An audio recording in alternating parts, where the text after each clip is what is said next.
Oh. Here are 5 new Mac games for May 2024. Number 1, we have Capes. In Capes, you'll find superheroes clashing in this single-player, turn-based strategy game. Recruit, train, and deploy your team in order to take back the city from the villains that hold it hostage.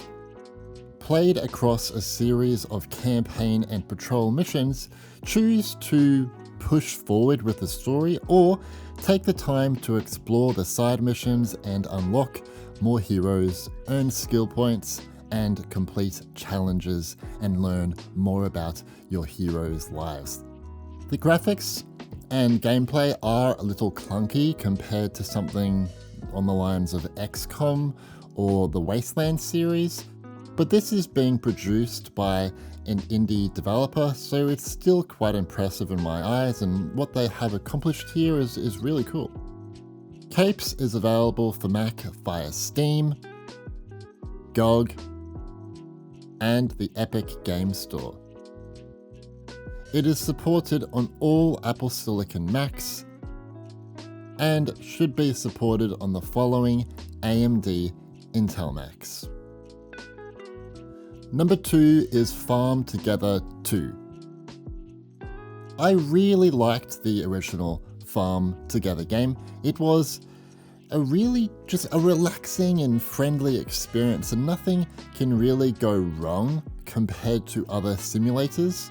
Farm Together 2 is much of the same, but expands on the original, offering more items, gameplay mechanics like terraforming and automatic mode. There is a town that you can visit where you can sell things and buy stores and talk to NPCs and more. Players can create their own farm from scratch with a small plot and end up with a huge area that extends further than the eye can see. You can create an offline farm, an online farm, or a private farm, play split screen, or join other players' farms online. The Mac performance is pretty good, but it's not an incredibly demanding game, though I did notice some frame rate issues when playing online, but this might be due to me being located in Australia. Farm Together 2 is available for Mac via Steam. It should be supported on the following Macs. Number 3, we have Songs of Conquest. In May, Songs of Conquest went out of early access. Songs of Conquest is a turn-based strategy game inspired by 90s classics. Lead powerful magicians called wielders and venture to lands unknown. Wage battles against armies that dare oppose you. Hunt for powerful artifacts and expand your territory. Players can try out the campaign mode featuring 4 choral campaigns, go into Conquest and play on pre-made or randomly generated maps, or try out multiplayer. I haven't played that much of this game, if I'm honest with you, but I've seen some people saying things like Songs of Conquest manages something most throwback games can't. For example, it can be both immediately recognizable as a nostalgic classic and also appear modern at the same time. The game uses gorgeous pixel art, and this means it is also not very demanding in the slightest actually, so it works fine on old Intel Macs with integrated graphics.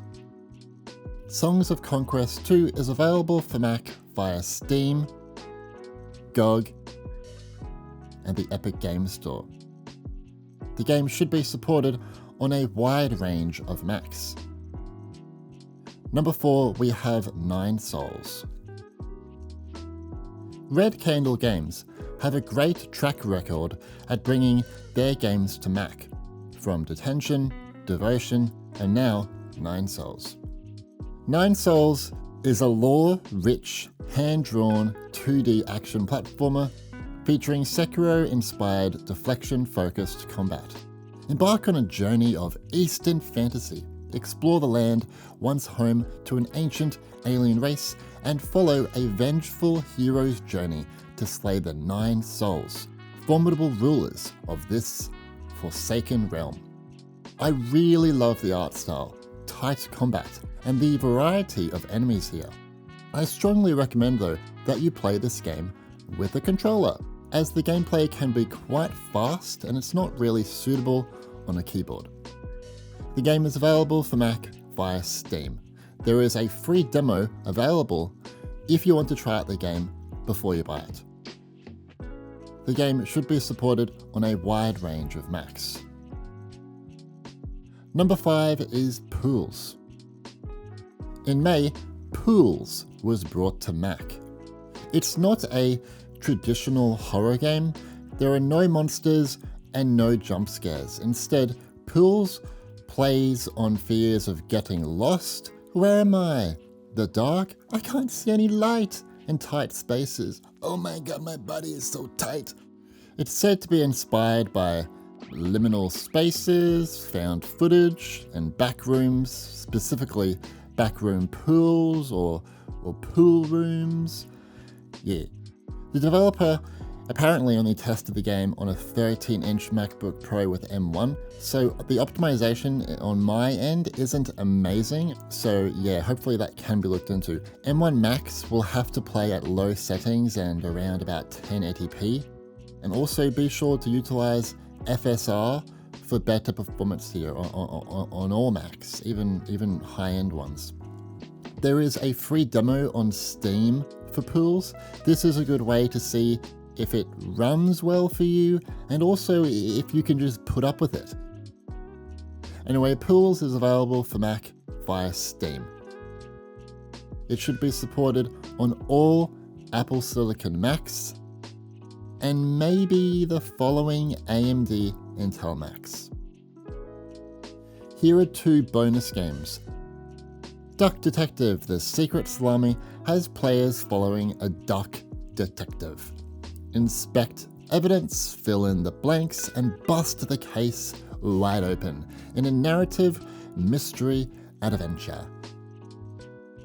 A difficult game about climbing was ported to Mac back in May. The game is what the title says, a difficult game about climbing. It's very similar to Getting Over It in terms of difficulty. I won't be playing it because I will get really angry. What do you think of these new Mac games from May 2024? Are you impressed or disappointed?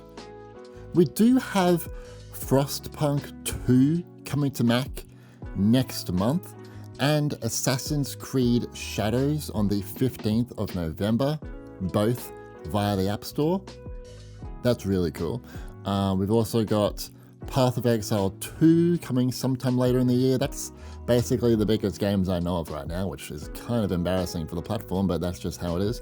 With WWDC coming up real soon, I'm expecting some bigger game announcements. Hopefully, fingers crossed. Really, I would like some more games to play because I like to play the games on my Mac. Anyway, my name is Stewie and thanks for watching.